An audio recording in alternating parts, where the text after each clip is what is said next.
Bueno, pues vamos a continuar con este tema, el siguiente tema, que ya aborda los temas de la oferta agregada, ¿no? Ya estamos del lado de la oferta agregada y vamos a hablar entonces del mercado de trabajo, ¿sí? De la curva de Phillips y de la oferta agregada.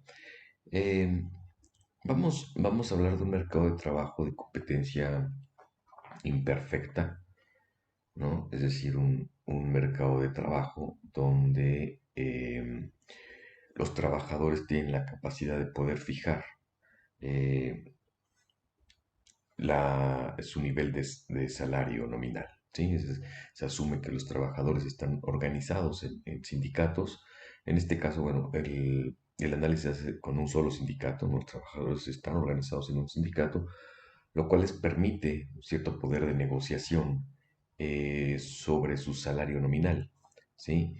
Y por otro lado, tenemos a empresas que también tienen poder de mercado. Quiere decir que tienen poder de mercado, pues que pueden fijar el precio de los bienes que producen, ¿sí? Esa es la principal característica de un mercado de competencia imperfecta contra uno que es de competencia perfecta. En la competencia imperfecta, los agentes económicos pueden fijar el precio del bien que ofrecen en el mercado. Mientras que en un modelo de competencia perfecta, los agentes que participan son tomadores de precios, ¿sí?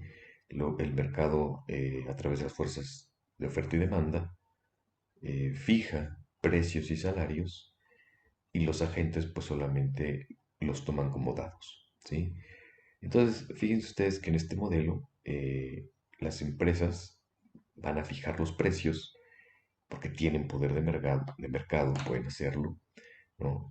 Tienen cierto poder monopólico y entonces van a fijar por un lado los precios y por otro lado los trabajadores van a fijar los salarios nominales, ¿sí? La interacción de estas dos decisiones, por un lado las decisiones de la empresa sobre los precios y por otro lado las decisiones de los trabajadores sobre los salarios, van a determinar el salario real, ¿no? Es decir, el poder de compra del salario nominal, ¿sí?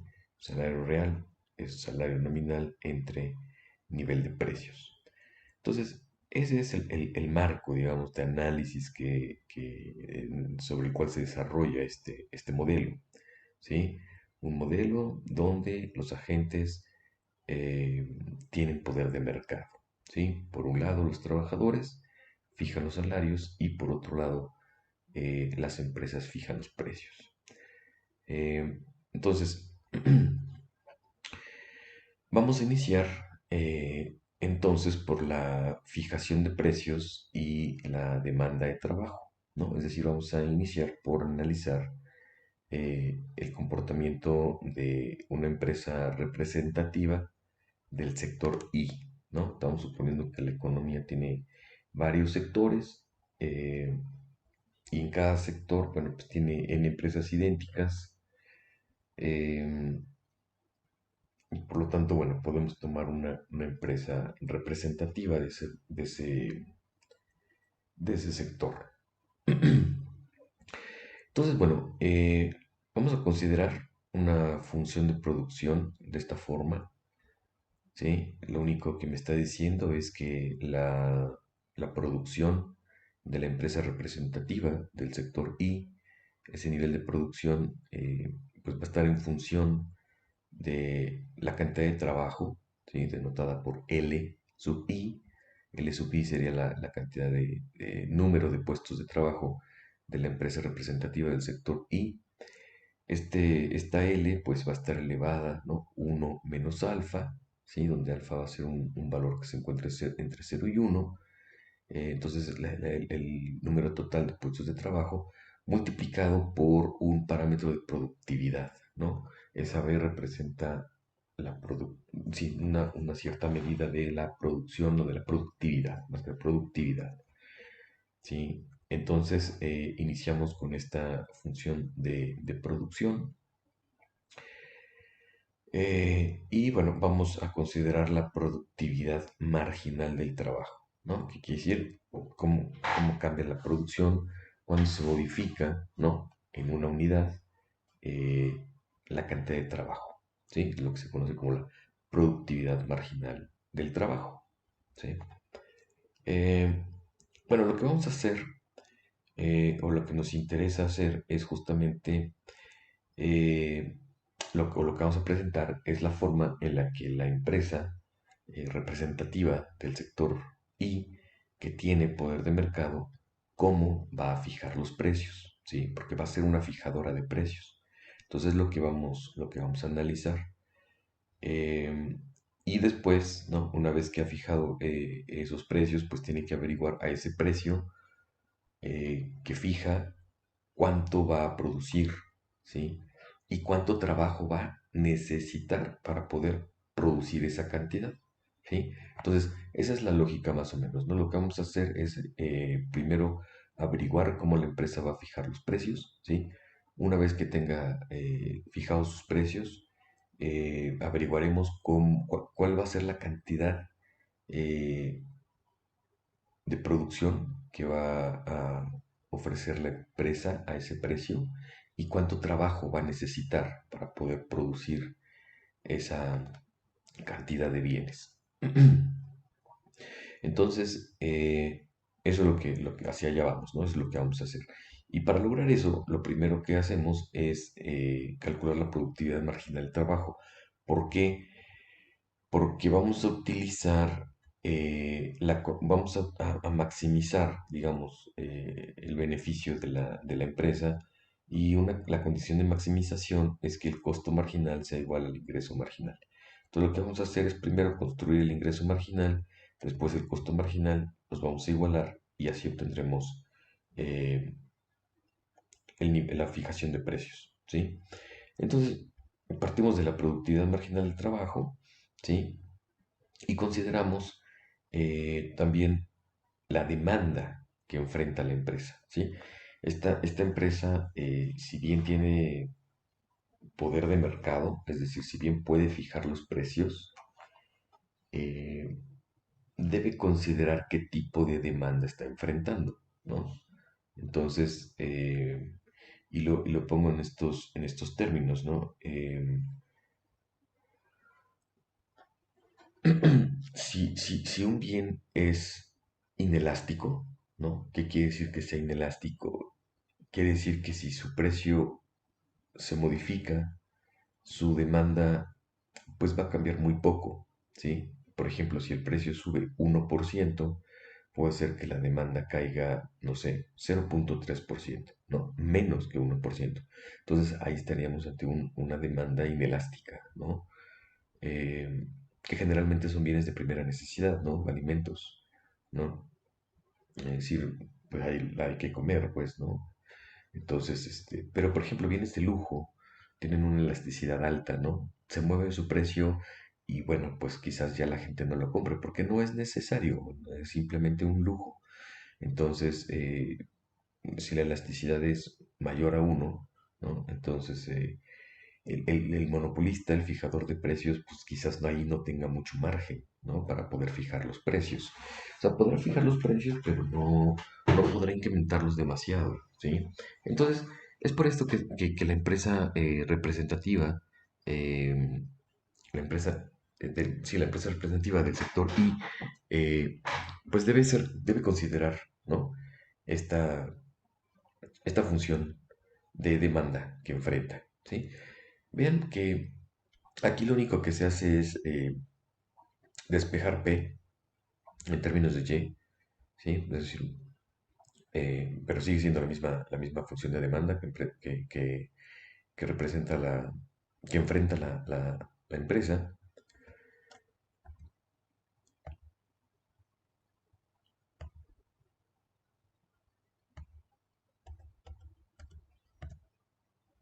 Ajá. Y entonces, bueno, de esta manera, fíjense que vamos a tener el ingreso total de una empresa, pues se va a definir simplemente como la cantidad de productos que vende por el precio de ese producto, ¿no? Entonces va a ser el ingreso, precio por cantidad. precio por cantidad, pero vean ustedes que aquí conviene, por eso hicimos este despeje, conviene escribir los precios, ¿sí? Así como hicimos este despeje, y después la producción Y. Ujú. Y de esta función se deriva el ingreso total respecto a Y, ¿sí? Y es esta derivada que está aquí abajo. Ujú.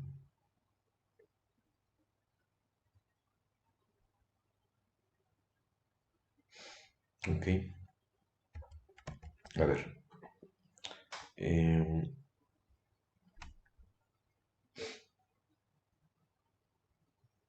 sí, exactamente, ¿sí?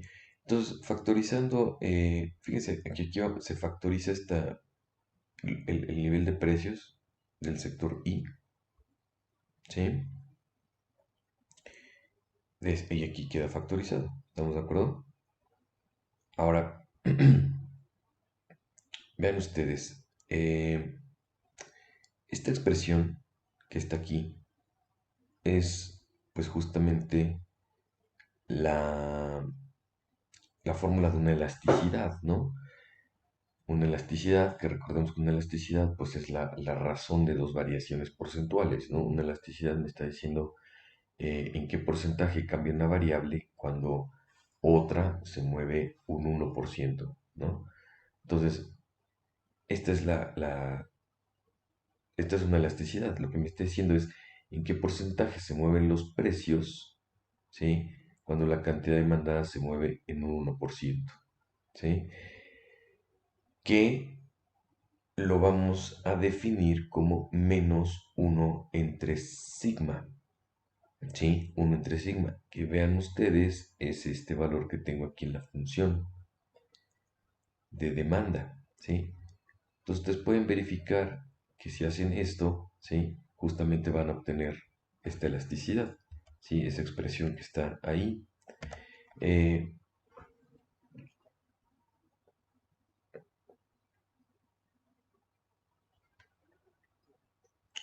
ok, entonces, bueno, aquí quería yo hacer este comentario, ven, simplemente que la derivada pues se señala, ¿no? La primera, la primera, que es todo esto, pero bueno, es pi sub 1 por la derivada de la segunda, ¿no? Que es uno justamente. Entonces ponemos acá más, la primera por la derivada de la segunda, más la segunda, que está aquí, y uno por la derivada de la primera, que es este, ¿no? Pero solamente se señala, ¿sí? No hacemos la derivada para que nos quede esta función. Y esto, bueno, ya lo comenté, es justamente este valor de aquí, es la elasticidad de precio ante cambios en la actividad económica. Y entonces, bueno, hacemos esta sustitución. Este uno que está aquí lo reescribimos como sigma entre sigma.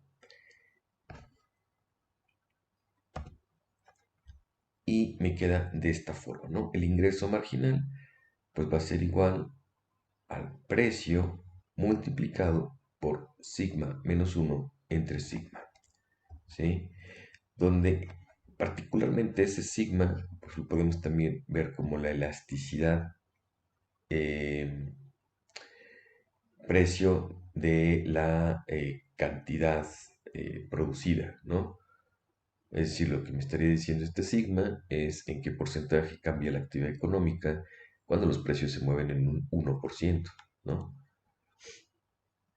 Entonces, fíjense, ¿no? El ingreso marginal pues dependerá también no solamente del precio que fija la empresa, sino dependerá también de la elasticidad de la demanda que está enfrentando la empresa, ¿sí?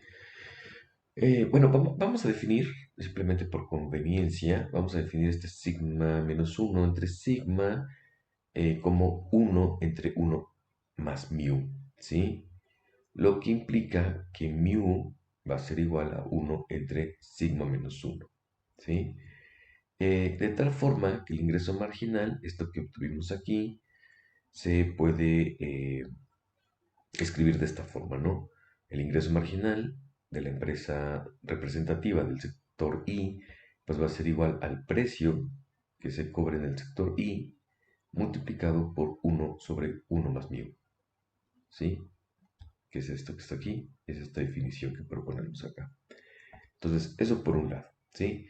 Repito, lo que estamos sacando es la condición de maximización de una empresa, que es ingreso marginal igual a costo marginal, ¿sí?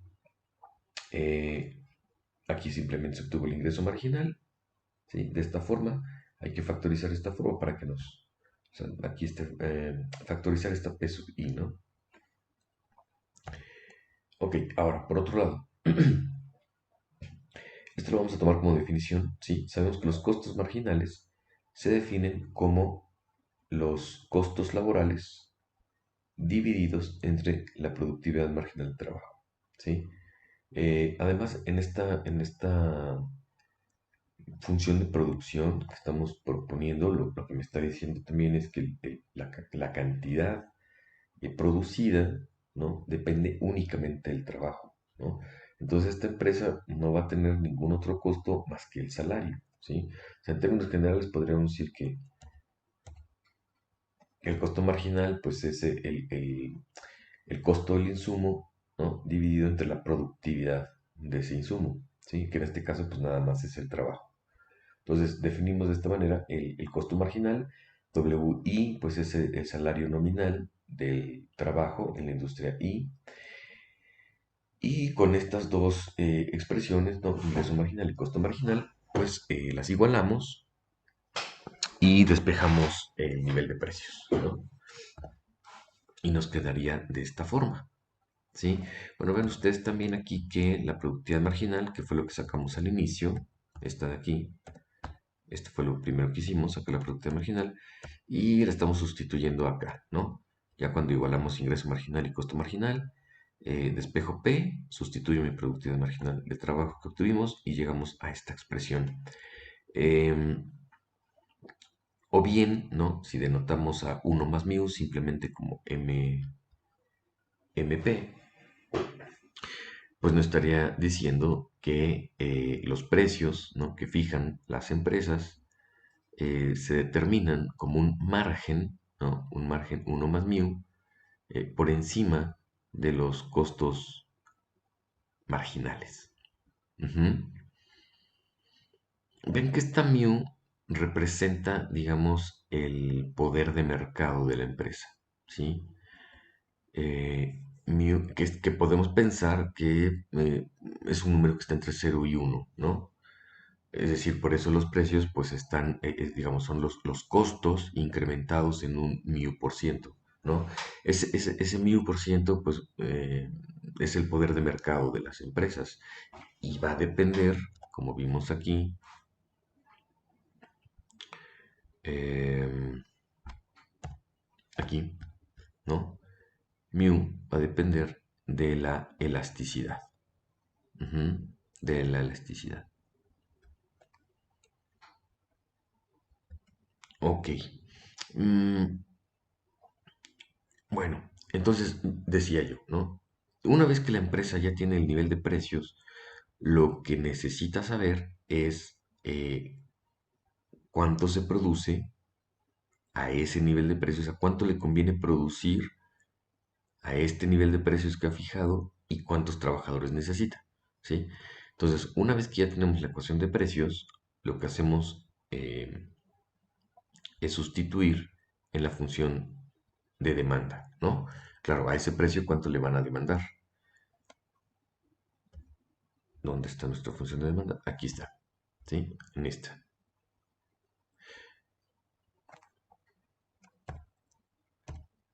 Ujú. De acuerdo.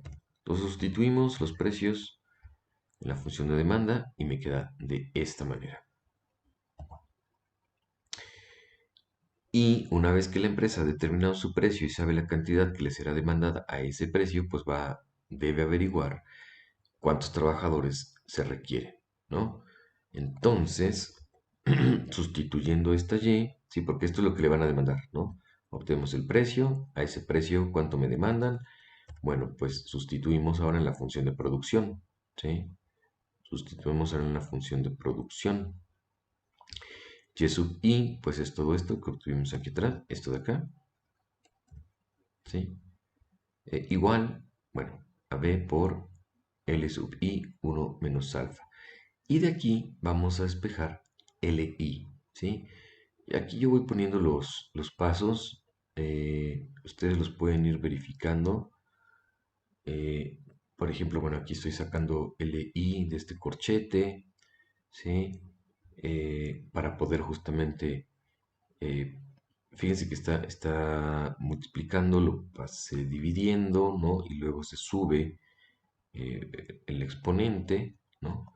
Y bueno, aquí están todos los pasos para ir haciendo el despeje, los pueden verificando ustedes poco a poco, ¿sí?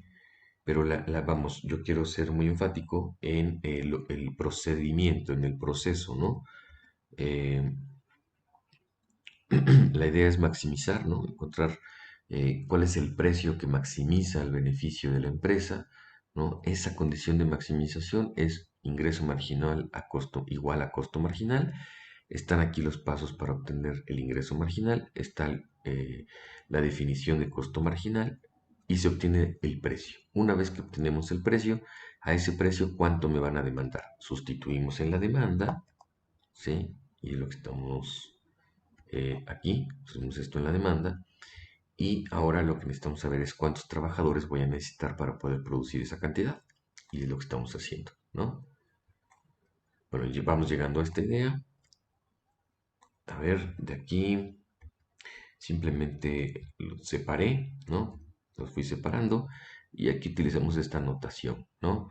Todo este exponente que nos queda aquí es que es un sigma entre uno menos alfa por uno menos sigma. Si acuérdense, sigma es la elasticidad de la demanda y alfa, 1 menos alfa, pues es el exponente al cual está elevado la cantidad de trabajo. Entonces, todo esto lo denotamos como simplemente como gamma, ¿sí? Y podemos ver también que gamma entre sigma pues es igual a 1 entre 1 menos alfa por 1 menos sigma, ¿no? Entonces, bueno, hacemos la sustitución de estas nuevas notaciones que estamos utilizando. Ven ustedes, me queda gamma, aquí tengo un signo menos, me queda menos gamma, y esto que está aquí es justamente gamma entre sigma. Y esta será entonces la función de demanda de trabajo, ¿no? Será la función que me indique cuál va a ser la cantidad de trabajo, ¿sí? Que se debe contratar para poder producir esta cantidad de demanda que se necesitaría producir a estos precios, ¿sí? Ok. Bueno, entonces ese es el problema de la empresa, ¿sí? Fijación de precios, aquí está, y demanda de trabajo, aquí está. ¿De acuerdo? Ese es el problema de la empresa. Simplemente es un problema de maximización, ¿sí? La empresa debe encontrar el precio que maximiza su beneficio. ¿Cómo se hace esto? Igualando ingreso marginal y costo marginal. Bueno, ahora vamos con la fijación de los salarios, que esto lo va a determinar los trabajadores, ¿sí? Bueno, vamos a iniciar con la función de utilidad del sindicato. Esto que está aquí es la función de utilidad del sindicato. Les voy a explicar. Este W minúscula I es el salario real. Sí, es el salario real que obtiene un trabajador en el sector I. Esta B representa el, el ingreso que puede obtener un trabajador por un seguro de desempleo, ¿sí? Es decir, si el trabajador se queda, si se queda sin trabajo, digamos, en esta economía podemos pensar que tiene alguna cierta seguridad social, ¿no? Obtiene un beneficio que puede ser, por ejemplo, pues un seguro de desempleo, ¿no? Entonces, fíjense ustedes. Bueno, y este seguro de desempleo está definido en términos reales, ¿sí? O sea, es lo que obtiene en términos reales a partir pues de la seguridad social si es que te quedas si es que se queda sin trabajo. Entonces ven ustedes, ¿qué me está diciendo este W menos B? Lo que me está diciendo es un ingreso que obtengo por trabajar menos un costo que pierdo por empezar a trabajar. Si es un costo de oportunidad, esto puede ser pensado como un costo de oportunidad, ¿no? Si no trabajo, pues obtengo un ingreso B, porque es un ingreso que da el Estado, ¿no? A través de un programa de seguridad social, como puede ser un seguro de desempleo, ¿sí? Entonces, si no trabajo, tengo un ingreso B, pero si trabajo, voy a tener una pérdida B, ¿no? Porque voy a dejar de recibir esa ayuda. Entonces, en términos netos, ¿no? Este W, que es el ingreso que obtengo por trabajar, menos lo que pierdo, ¿no? Por trabajar, ¿sí? Pues es como el ingreso neto, ¿no? En términos reales, ¿sí? Entonces, W es el salario real y B es la ayuda que se puede obtener a través de un programa de seguridad social, como puede ser un seguro de desempleo, ¿sí? Ese es un primer elemento que a los trabajadores les interesaría maximizar para sus agremiados al sindicato, ¿sí? El ingreso neto, el ingreso neto real, ¿sí? Otro elemento que les interesaría maximizar al sindicato, ¿no? Para sus agremiados es el número de puestos de trabajo, ¿sí? El número de puestos de trabajo. Es decir, a ver, pero esta demanda de trabajo la hacen las empresas, ¿sí? Entonces, lo que realmente es que eh, esta parte está, digamos, como determinada por las empresas, ¿no? Lo podemos tomar, digamos, incluso como una restricción, ¿no? Eh,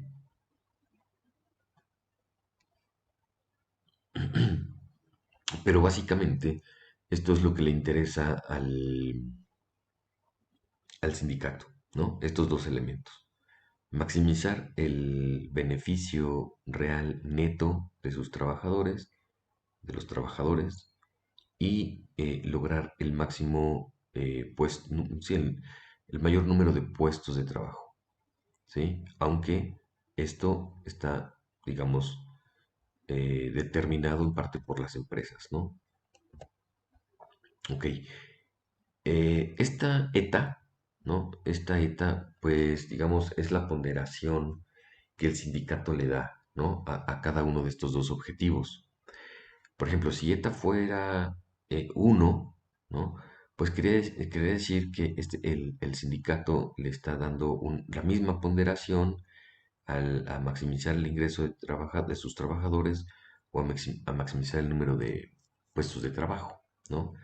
Si ETA es menor a 1, quiere decir que el sindicato le da un mayor peso al ingreso neto real de sus trabajadores, ¿sí? Si es menor a 1. Y si es mayor a 1, pues quiere decir que le da un menor peso a el ingreso neto real de sus trabajadores, ¿sí? Entonces, bueno, como función de utilidad, ¿sí? Como una función de utilidad, lo que lo que necesita hacer este sindicato pues es maximizar la función de utilidad, ¿sí? Y esto pues es derivar esta función de utilidad respecto al salario real, igualarlo a cero, ¿sí? Entonces, bueno, ustedes aquí pueden ir verificando la derivada, ¿no? Es la primera, que es este primer elemento, por la derivada de la segunda, ¿sí? La primera por la derivada de la segunda, a ver, aquí es primera por la segunda. Ah, claro, porque tú sabes que la regla de la cadena, ¿no? Es la primera por la derivada segunda, que es todo esto, más la segunda, ¿sí? Por la derivada de la primera, que simplemente es 1, se iguala a 0, y aquí hay que despejar WI, ¿no? Bueno, lo que hacemos es dividir ambos lados de la ecuación por esta expresión, ¿sí? De tal manera que nos llegamos a esto que tenemos aquí y reordenamos, ¿sí? Simplemente estamos reordenando,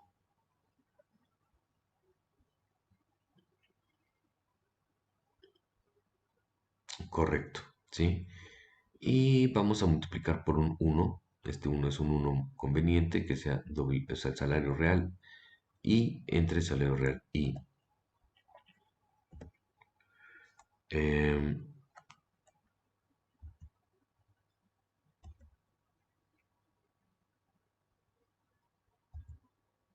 Ujú. Ok, entonces este uno que está aquí sumando lo pasamos de este lado restando, ¿sí? Y aquí se multiplica por este uno, ¿no? Entonces una W me va a quedar dividiendo aquí y la otra W va a quedar donde está el uno, va a estar la otra W aquí, ¿sí? Es esto. Y nosotros ya podemos identificar esta expresión, ¿verdad? Esta expresión de aquí es una elasticidad, ¿sí? ¿Qué me está diciendo esta elasticidad? Es cómo cambia el trabajo, cómo cambia la demanda de trabajo, si el salario real, en qué porcentaje, ¿verdad? Porque es una elasticidad. ¿En qué porcentaje cambia la demanda de trabajo si el salario real se mueve un 1%? ¿Sí? Bueno, esta elasticidad es menos gamma, menos gamma, ¿sí? Em, Déjenme ver. Aquí hay un, bueno, no tiene nada que ver, ¿no? Es otra gama. Aquí se utilizó la misma notación para denotar esta elasticidad. Bueno, entonces, hecha esa advertencia, ¿no? Esta gama no tiene nada que ver con la otra que se está utilizando, se utilizó la misma notación y seguramente también el libro utilizó la misma notación, ¿no? Pero bueno, hay que hacer esa advertencia.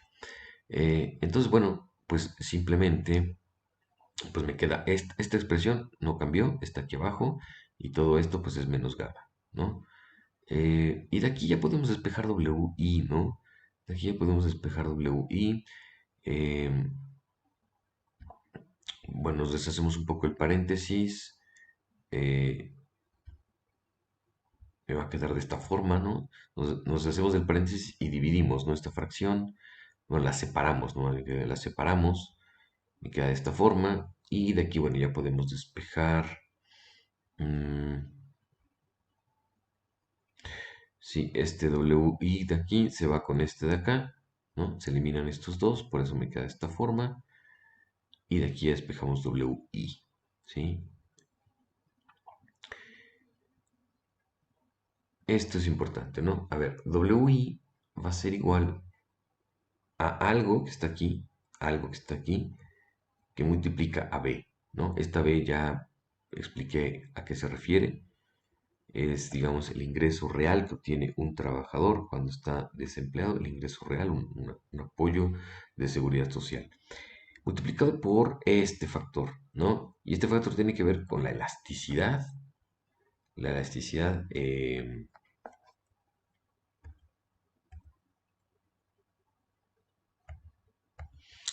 a ver, no, estoy diciendo algo equivocado. Déjenme pensarlo. Déjenme pensar, déjenme ver. No, sí tiene que ver, claro. Por eso utilizan la misma gama, ¿no? Porque es justamente la variación porcentual del trabajo, ¿sí? Respecto al salario, claro, ¿sí? Aunque está aquí, claro, es esta elasticidad, ¿sí? No, no, sí tiene que. Un momento me quedé pensando que esta gama, ¿no? Dependía de estas variables, de sigma, y por acá, a ver, déjenme ver, eh, sí, sí, sí, sí, por ahí fue mi confusión, ¿sí? Sobre la definición pensé que estaba definiéndose de esta forma. No, claro, esta gama que está aquí, esta gama que estamos proponiendo aquí como la elasticidad, es esta de aquí, ¿de acuerdo?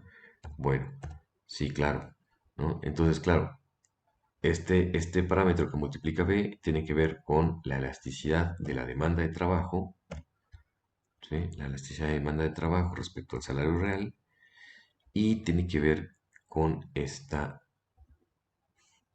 eta, ¿no? Que representa las preferencias, ¿no? Del sindicato. a qué elemento le da una mayor ponderación. Entonces, en este sentido, podemos decir también que, digamos, el salario real, pues es igual a MW veces, ¿no? MW veces lo que obtendría de un seguro de desempleo, ¿sí? Entonces, esta es la forma en que se determina el salario real por parte del sindicato.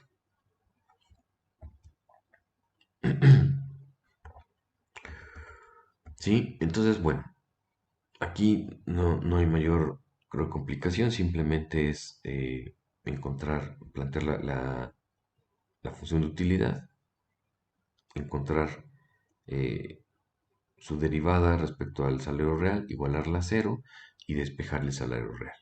¿Sí? Ok. Bueno, ahora,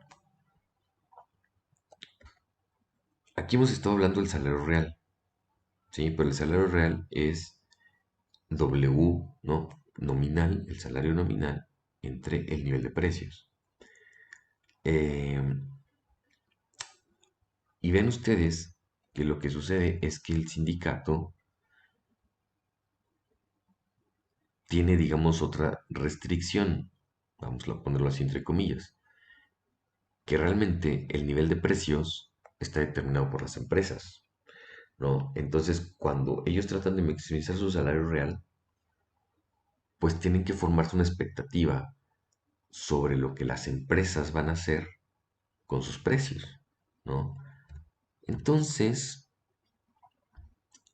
podemos pensar que este ejercicio de maximización que se hizo aquí eh, se hizo con una expectativa de precios, ¿sí? Es decir, este salario real que determinamos aquí es un salario real esperado, ¿sí? Es un salario real esperado. Por eso lo escribo de esta forma, ¿sí? Salario real esperado. Eh, y bueno, simplemente es igual a MW veces B, ¿no? Pero, sin embargo, una vez que se conocen el nivel de precios efectivo, una vez que ya se conoce el precio que van a fijar las empresas, entonces podemos hablar de, el salario real efectivo, ¿sí? Porque ya conocemos el nivel de precios. Entonces, bueno, lo que se hace es multiplicar precios esperados, la expectativa de precios, la está dividiendo, la estamos multiplicando, ¿no? Y luego dividimos ambos lados entre el nivel de precios efectivo, ¿no? Y me quedaría esta ecuación del salario real para la industria I, ¿verdad? Para la industria, el sector I. Ujú. Entonces, bueno, pues es lo que les comentaba justamente al inicio, ¿no? Que por un lado vamos a tener a las empresas determinando sus precios, ¿sí? Eh, y también demandando trabajo. Por otro lado, vamos a tener a los salarios, perdón, a los trabajadores y a los sindicatos fijando los salarios, ¿sí?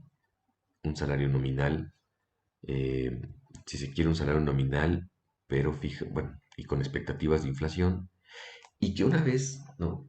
Que estos dos actores, las empresas y los trabajadores determinaban sus variables, pues quedaba determinado el salario real, ¿no? Y es esta ecuación que estoy señalando aquí. Bueno, eh,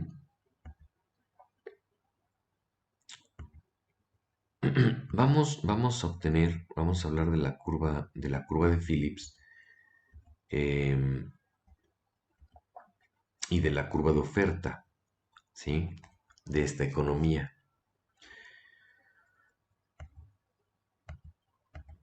Bueno, a ver, platicamos un poco sobre la curva de Phillips. Bueno, la curva de Phillips básicamente relaciona eh, en su versión original en su versión original, relaciona la tasa de crecimiento del salario nominal con la tasa de desempleo, ¿sí? Para un periodo de casi un siglo para Inglaterra, ¿no? Es un artículo que se publicó en 1958 eh, y toma datos de estas variables, ¿no? De la tasa de crecimiento del salario nominal y del desempleo para Inglaterra, ¿no? Y encuentra que hay una relación inversa, ¿no? Entre, entre, entre la tasa del desempleo y la tasa de crecimiento del salario nominal. Posteriormente, este trabajo fue, digamos, replicado para Estados Unidos por Robert Solow y Paul Samuelson, ¿sí? Y encontraron la misma relación, simplemente que ellos en lugar de tomar la tasa de crecimiento del salario nominal, toman la tasa de crecimiento de los precios, ¿sí? Eh, y digamos, ellos también son los que bautizan a esta relación como la curva de Phillips. Ajá. Entonces, vamos a analizar esta relación de la curva de Phillips, porque además, pues justamente, eh, bueno, les comentaba, este artículo sale en 1958, ¿sí? Cuando justamente una de las principales críticas al esquema keynesiano del ISLM es que ese esquema abordaba el lado de la demanda, pero no el lado de la oferta. Es decir, la teoría en aquellos días, ¿no? En aquellos años, eh, pues carecía de una teoría sólida de del lado de la oferta. Entonces, esta relación de la curva de Phillips vino a caer muy bien a la teoría keynesiana, porque a partir, como vamos a ver, es que a partir de ella se puede argumentar una curva de oferta, ¿no? Y con esto quedaría completado, digamos, un modelo de oferta y demanda agregada, ¿sí? Entonces, de ahí radica la importancia de la curva de Phillips, ¿no? Que vino a complementar el modelo keynesiano. Hay que señalar que el artículo original, pues es un estudio estadístico, ¿no? Posteriormente, economistas como Lipsey se dedicaron a construir la teoría, ¿sí? Que explicara estas relaciones que mostraba la curva de Phillips. Bueno, entonces vamos a obtener esta curva de Phillips. Vamos a considerar la función de demanda de trabajo que obtuvimos anteriormente. Aquí está nuestra función de demanda de trabajo. Eh, y vamos a considerar también a la ecuación del salario real que obtuvimos aquí, ¿sí?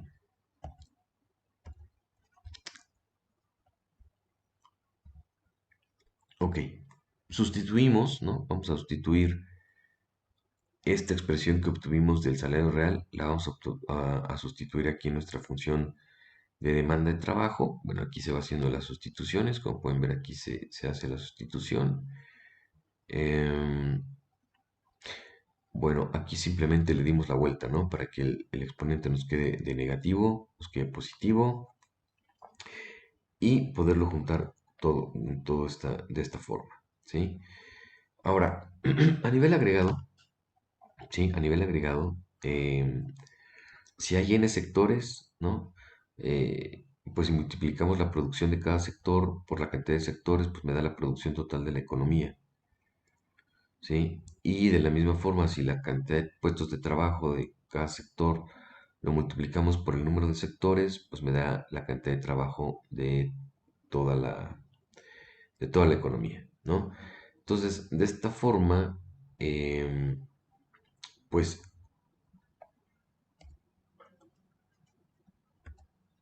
a ver, de esta forma tendríamos, ¿no? Esto de aquí, ¿no? Hacemos las sustituciones. Está Y bueno, ustedes sería, esta Y sería N por YI, ¿sí? N por YI,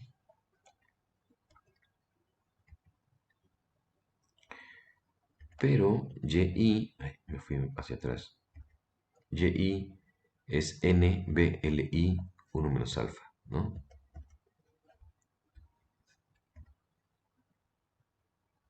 Aquí me faltó que poner I, ¿no? Una, porque esta es la función de... mm, no, claro, es así, ¿no? Porque está multiplicada por N, ¿sí? Es YI, esto es YI multiplicado por N, me da la producción total de la economía, correcto. Entonces, esa sustitución la hacemos aquí. ¿Qué otra sustitución se hace? Permítanme. Es la única, ¿no?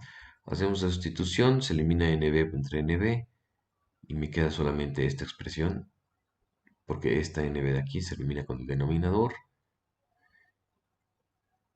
Esta que está multiplicando la pasamos dividiendo. Eh, claro, y por propiedades de los exponentes me va a quedar 1 menos, aquí está, 1 menos alfa, gamma sobre sigma. Es esto que está aquí, ¿sí?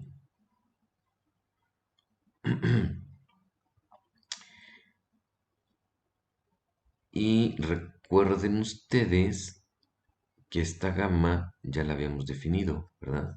Es esta de aquí, es esta, ¿no? Esta gamma ya la habíamos definido, ¿ok?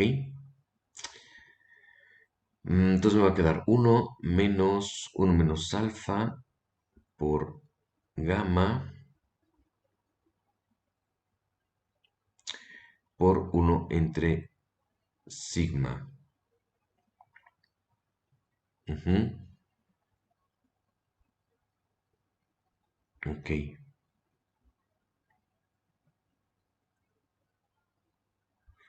Ajá, este sigma de aquí se va con este sigma de acá y me queda de esta forma, ¿no?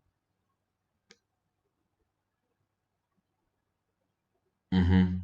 Bueno, aquí es este sigma se elimina con este sigma y este uno se pueden escribir como 1 menos alfa por 1 menos sigma entre 1 menos alfa por 1 menos sigma y van a llegar a esta expresión, ¿sí? Entonces, este uno hay que escribirlo de manera, digamos, conveniente para poder hacer la operación, la resta, y llegamos a esta expresión, ¿sí?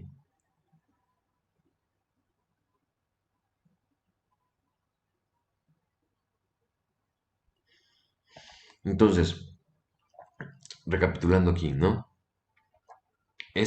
Aplicamos las propiedades de los exponentes, es uno menos esto, y todo ese uno menos uno menos alfa por gamma entre sigma, lo puedo escribir de esta manera que está aquí, ¿sí?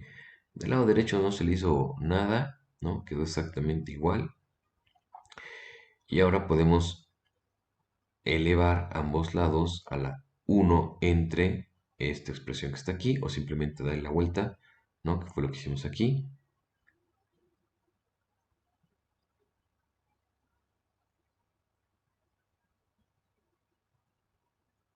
Ujú.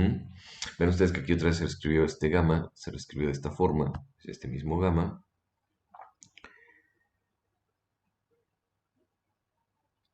Este sigma con este sigma se eliminan. Este uno menos alfa por uno menos sigma se elimina con este de aquí arriba. Y me queda simplemente uno entre alfa, ¿sí? Ustedes lo pueden ir checando poco a poco, digamos, es un poco engorroso simplemente para que nos quede algo sencillo, ¿no? Entonces digamos, sustituciones adecuadas, ¿no? Por ejemplo, aquí combino expresar otra vez gamma, digamos, expresarlo como su versión original, como lo habíamos definido. Aquí está, como sigma entre uno menos alfa por uno menos sigma. Bueno, se van haciendo esas expresiones, digamos, o esas escrituras convenientes, ¿no? Eh, para que nos quede una expresión sencilla, simplemente, ¿no? Eh, lo pueden ir checando con todo detenimiento, ¿no? Sobre todo, esto no tiene ningún problema, ¿no?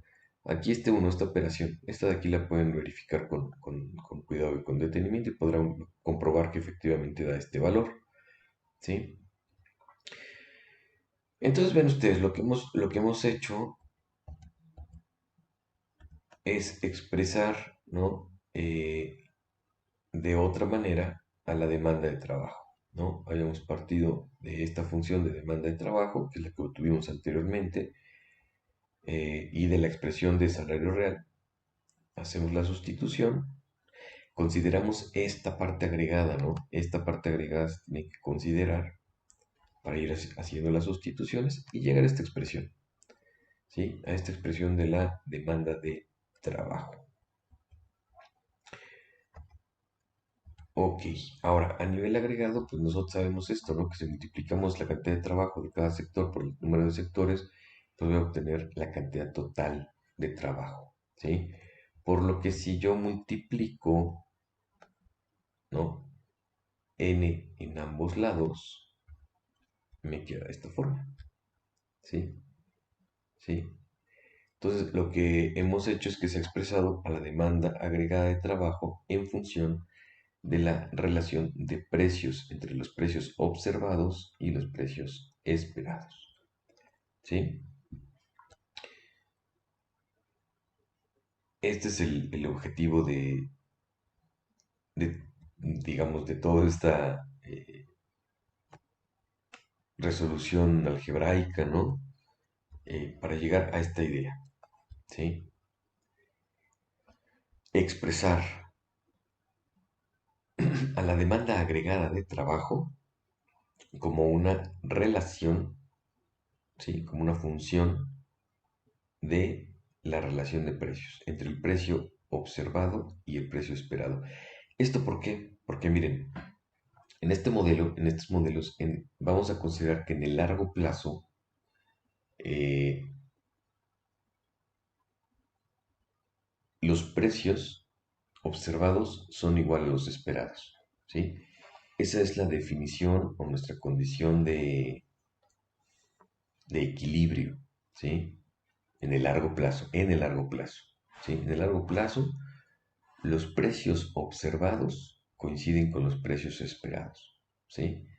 Y en general, vamos a ver que en general, en el largo plazo, pues todas las variables se encuentran en un nivel igual a su valor de equilibrio de largo plazo, ¿no? O su nivel tendencial.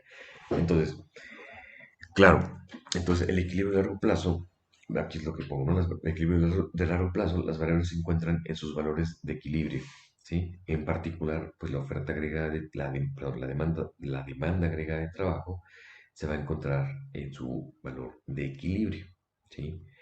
Es decir, si nosotros planteamos, decimos, en el largo plazo, esta P va a ser igual a la P esperada, ¿no? Y si eso sucede, entonces el trabajo va a ser igual a su valor de equilibrio de largo plazo. Bueno, pues entonces en el largo plazo estos dos son iguales, por lo tanto este valor es igual a 1 y L va a ser igual a L barra. Así está. Es esto que tenemos aquí. Esto que está aquí, que estoy señalando, es la función, la expresión de demanda agregada de trabajo en el largo plazo. En el largo plazo. ¿Sí? Y como ustedes pueden ver, esta razón, ¿no? Si yo divido el trabajo observado respecto al nivel de equilibrio a largo plazo, ¿no? Pues es dividir toda esta expresión entre esta expresión y se podrán dar cuenta que lo único que sobrevive pues es la relación de precios, ¿sí? Ok,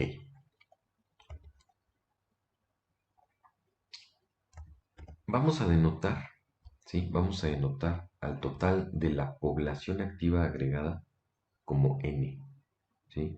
Al total de la población activa agregada N y a la tasa de desempleo como U, ¿sí? De esta manera podemos definir a la cantidad de trabajo total, ¿no? Los puestos de trabajo totales, como la población activa, toda la población activa agregada, disminuida en un U%. Este U%, pues, es la tasa de desempleo, ¿sí? Entonces, de esa manera, pues, obtengo la gente que está, digamos, el número de puestos totales de trabajo. Ujú.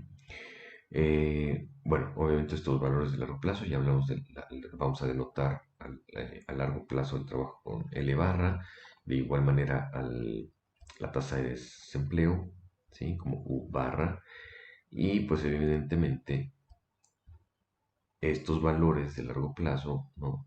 La tasa de equilibrio de desempleo de largo plazo, pues me va a dar la demanda agregada de trabajo de largo plazo, ¿sí? Bueno, haciendo esta misma razón que tenemos acá, ¿no? La ponemos de esta manera, ¿sí? Y aplicamos la función logaritmo en ambos lados. Bueno, aquí esta n con esta n se eliminan. Aplicamos la función logarítmica, me queda de esta forma.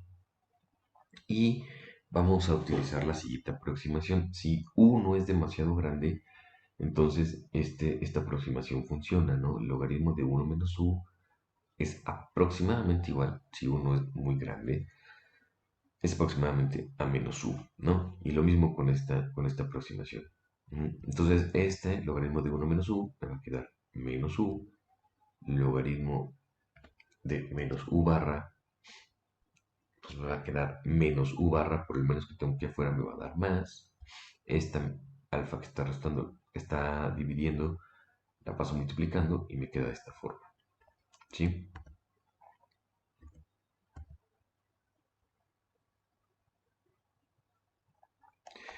Bueno, simplemente ya estamos a un paso para obtener eh, la curva de Phillips. Lo que hacemos es restar el logaritmo de los precios observados del periodo anterior en ambos lados. Entonces, la diferencia de estos logaritmos pues, me va a dar la inflación, no, el logaritmo de los precios observados menos el logaritmo de los precios observados ayer, ¿no? En el periodo anterior, pues es una tasa de crecimiento, ¿no? Que pues es la inflación. Vean ustedes aquí que tengo el logaritmo de los precios esperados, ¿sí? Menos el logaritmo de los precios observados en el periodo anterior. Y esto es una definición que es la definición de inflación esperada, ¿sí? Es una inflación esperada, ¿sí? Entonces, de esta manera obtenemos una relación, vean ustedes, inversa entre la inflación observada y la tasa de desempleo. Y la tasa de desempleo. Bien, ahora, ¿qué variables determinan el nivel de desempleo de largo plazo? ¿Sí? ¿Qué variables determinan el nivel de desempleo de largo plazo? Es lo que vamos a ver aquí, ¿no? A ver, déjenme, donde digamos.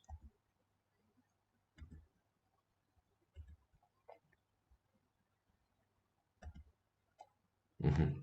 Bueno, sí, efectivamente, ¿de qué depende U barra? Bueno, mm, bueno, aquí los autores hacen esta supuesto, ¿no? Este supuesto donde fijan el número de trabajadores de cada sector igual a una unidad, ¿sí? De tal manera que el número de sectores, o sea, por ejemplo, si hay 10 sectores, entonces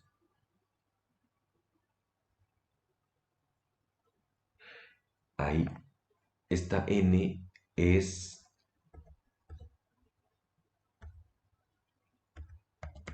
¿dónde lo definimos? Aquí está, denota el total de la población activa agregada como n. Ujú.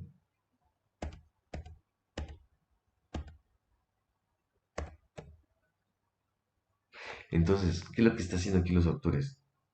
Dice, fija el número de trabajadores de cada sector igual en la unidad. O sea, es decir, si en el sector uno hay 15 trabajadores, pues ese 15 representa una unidad, ¿sí? O sea, se normaliza. Ese 15 es uno, ¿sí?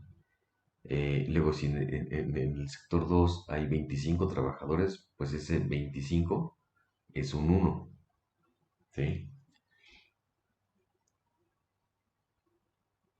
Eso es lo que están haciendo los autores, ¿no? Por eso hacen esa forma de ir normalizando a uno el número de trabajadores de cada sector, ¿sí? Aquí dice, se fija el número de trabajadores de cada sector igual a la unidad, ¿sí? Ok. Entonces, esta n mayúscula que estábamos utilizando aquí, en estas definiciones, pues ahora puede ser n minúscula, ¿sí? Ok. Entonces es lo que se hace aquí. Bueno, nos deshacemos del paréntesis, va a quedar n menos n por u, dividiendo ambos lados por n, me queda de esta forma. Y puedo entonces definir a la tasa de desempleo de equilibrio de largo plazo, o que podemos llamar también una tasa natural de desempleo, pues se define de esta manera, ¿no? Como uno menos uno entre n multiplicado por L barra. Nosotros ya sabemos cómo se define L barra, aquí está, ¿sí? Y nos queda de esta forma. Estos son los determinantes de la tasa natural de desempleo. Mm, Ven ustedes que depende de factores estructurales, ¿no? O sea, ¿qué quiere decir estructurales? Por ejemplo, B, ¿no? Depende de la productividad del trabajo. Eh, y ese, bueno, pues no es algo, digamos, que cambie naturalmente respecto al tiempo, ¿no? O sea, quizás para mejorar la productividad, pues tiene que haber a lo mejor una mejora tecnológica o una mayor capacitación de los trabajadores, ¿no?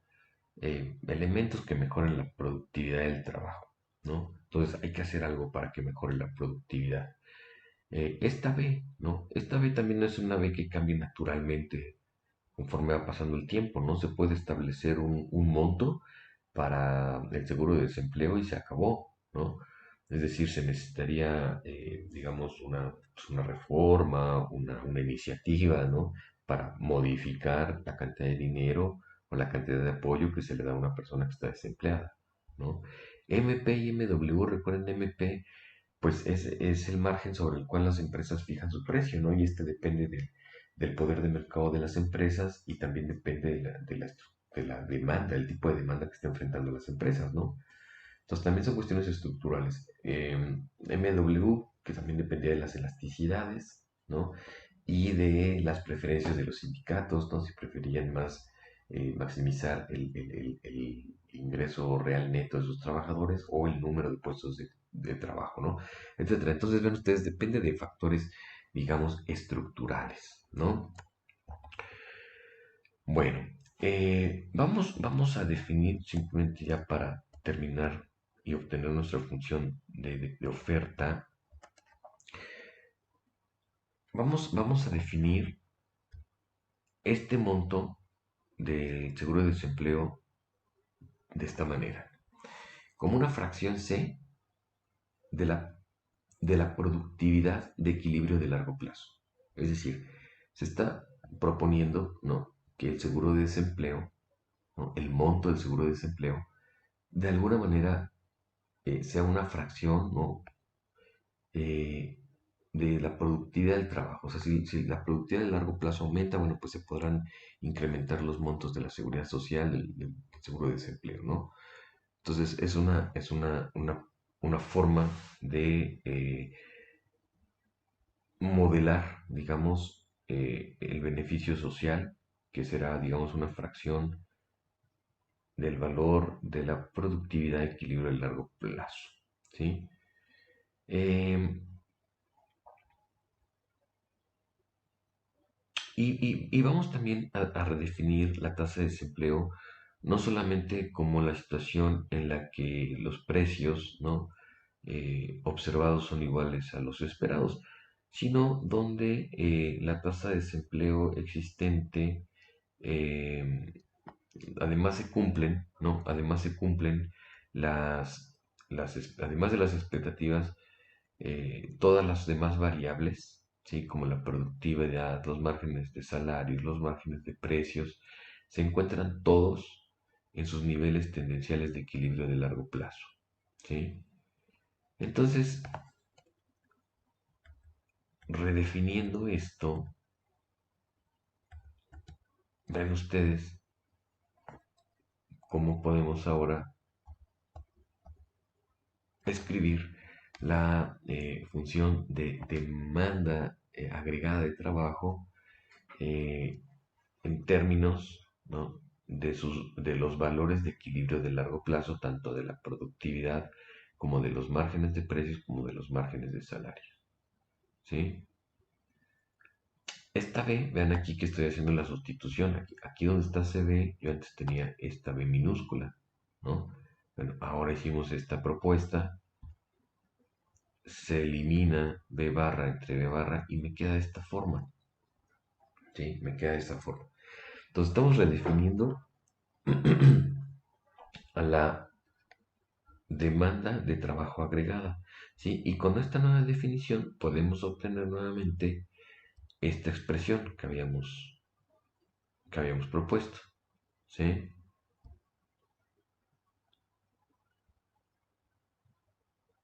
Bueno, aquí simplemente se está reescribiendo, realmente no está haciendo nada más, se está reordenando, ¿no? No, no se está haciendo más nada. Bueno, entonces, vamos, con esta nueva definición de la oferta de trabajo, la demanda de trabajo agregada, ¿sí? Podemos obtener nuevamente esta expresión. Hacemos las sustituciones, ¿sí?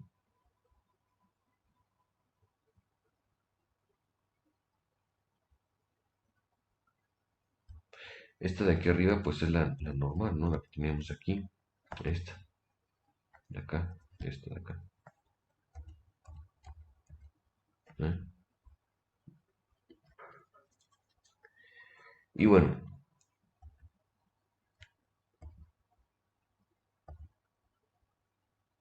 lo que vamos a hacer es tomar logaritmos de ambos lados de la ecuación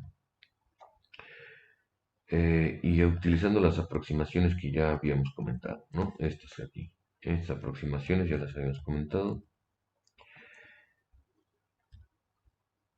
Bueno, aquí simplemente voy poniendo los pasos, ¿no? Simplemente son propiedades de los logaritmos, no tienen mayor complejidad. Y denotamos toda esta parte, ¿sí? Toda esta parte como ese gorrito, ¿no? Que vean ustedes, es justamente las desviaciones porcentuales respecto a su valor de equilibrio de largo plazo. ¿De quién? Pues de los márgenes de los precios, los márgenes de los salarios y la productividad. Entonces, de esta manera, lo que hemos hecho, ¿qué ganamos con todo esto? Bueno, lo que tenemos ahora es una curva de Phillips con expectativas y choques de demanda, ¿sí? Quizás no lo comenté, pero en algunas ocasiones, si no se considera esta expectativa de inflación, ¿sí? Pues simplemente tenemos una curva de Phillips, ¿no? A secas, una curva de Phillips. Si consideramos las expectativas de inflación, bueno, pues tiene una curva de Phillips con expectativas. Pero si además hacemos esta pequeña modificación que se ha hecho, digamos, de la diapositiva 15 a la 17, podemos obtener una curva de Phillips con expectativas y que además incluye choques de oferta, ¿sí? Esto es lo que vamos a considerar como choques de oferta. Bueno, una vez que ya tenemos la curva de Phillips, podemos retomar estas definiciones, ¿no? De los agregados. La producción agregada es igual a n veces la producción de cada sector. La cantidad de puestos de trabajo es igual a n veces la cantidad de trabajo en cada sector. Tomamos nuestra función de de producción y la podemos reescribir de esta forma, ¿sí? De esta manera, esta función se puede reescribir, ¿sí? De esta forma.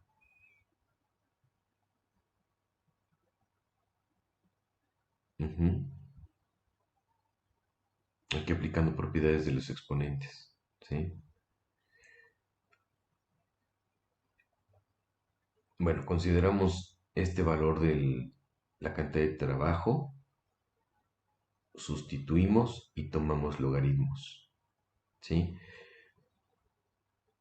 Vamos a denotar al logaritmo de y, que esto no lo habíamos hecho, logaritmo de y como y minúscula simplemente, ¿sí? Y despejamos u. De aquí despejar u, pues es Iptaufer, ¿no? Este es esto. Ujú. Claro, este se va con este, sí. Entonces pueden verificar, ¿no? Que si de aquí se despeja u, pues llegamos a esta expresión, ¿sí? También tenemos una expresión para la función de producción de largo plazo, ¿no? Esta que está aquí. Ujú. Es esta.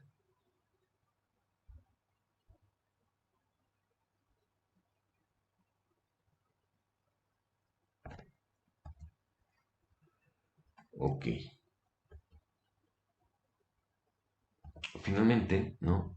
Sabemos nosotros, esta expresión ya la tenemos, la curva de Phillips, con expectativas y choques de oferta. Y ahora lo único que resta es hallar esta diferencia. Ajá, esta diferencia. Pero ya lo tenemos, ¿no? Porque es justamente U barra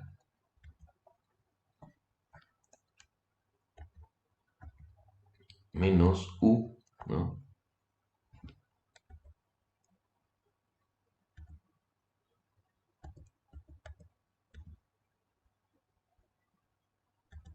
¿Dónde está? Correcto. Ajá. Es esto. Son estas dos, ¿sí?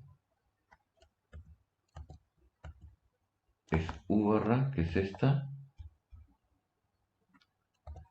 menos U, que es esta.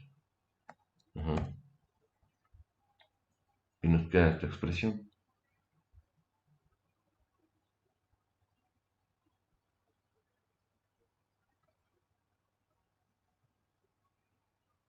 Ahora, U barra menos U, si nosotros podemos obtenerla de aquí, ¿no? Despejamos y podemos obtener esta expresión de aquí. Si simplemente es tener este U barra menos U, despejan, ¿no? Va a quedar pi t menos pi t despegada menos S barra, bueno, ese gorrito, ¿no? Todo dividido entre alfa.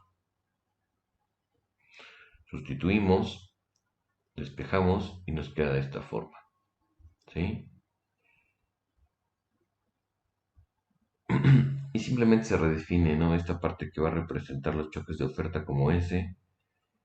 Y lo que se ha obtenido, pues, es una relación directa, ¿no?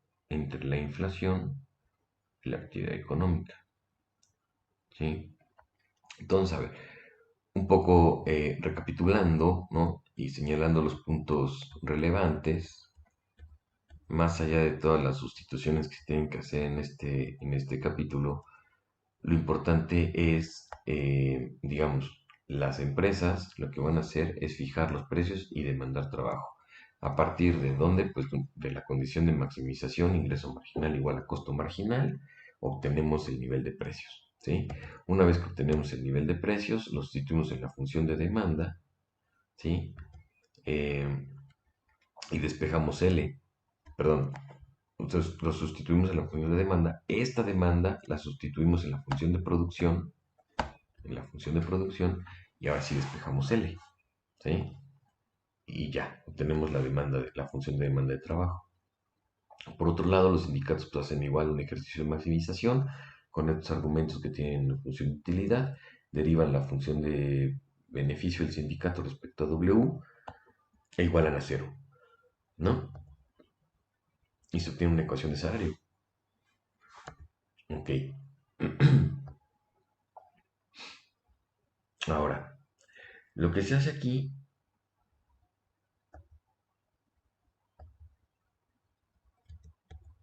para la prueba de Phillips, con expectativas, básicamente el inicio es tomar la función de demanda y la ecuación de salario real, ¿sí? Hacer las sustituciones.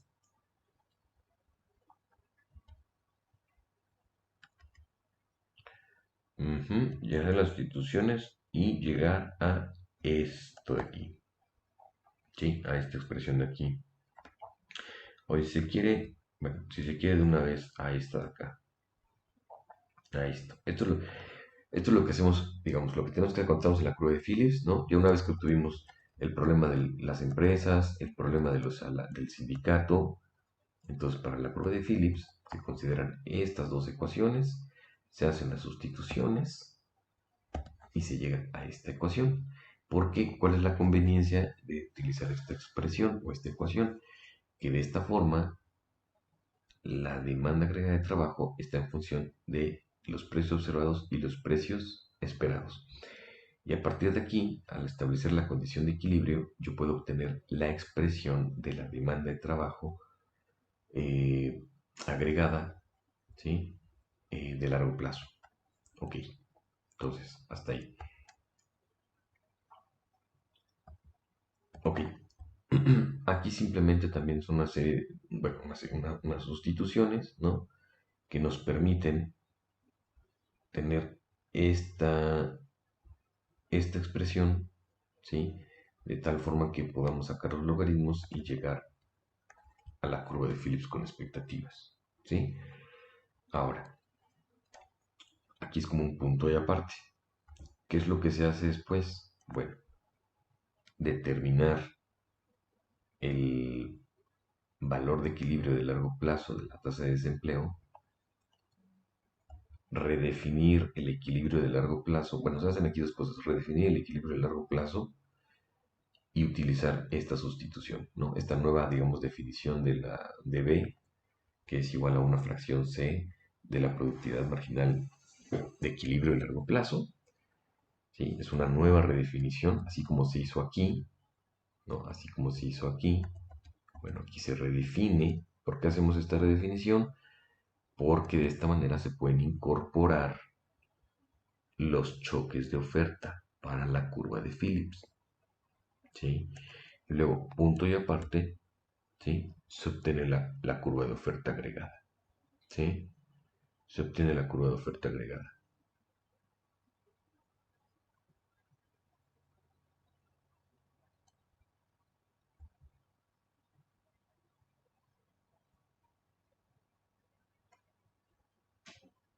Y bueno, y prácticamente cómo se obtiene la curva de oferta agregada, pues de la curva de Phillips, ¿no?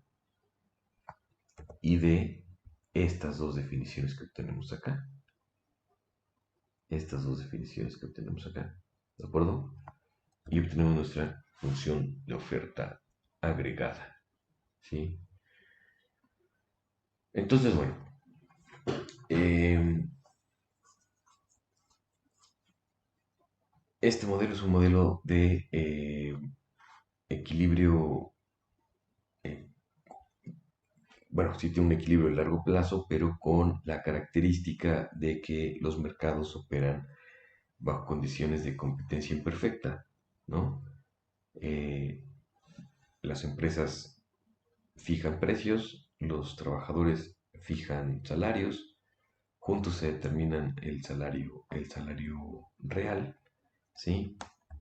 Y esta interacción entre trabajadores y empresas, pues digamos que se puede resumir en cierta medida en la curva de Phillips con expectativas. Y que después, si consideramos una serie de redefiniciones, ¿no? O de nuevas definiciones, podemos llegar a una curva de Phillips con expectativas y choques de oferta.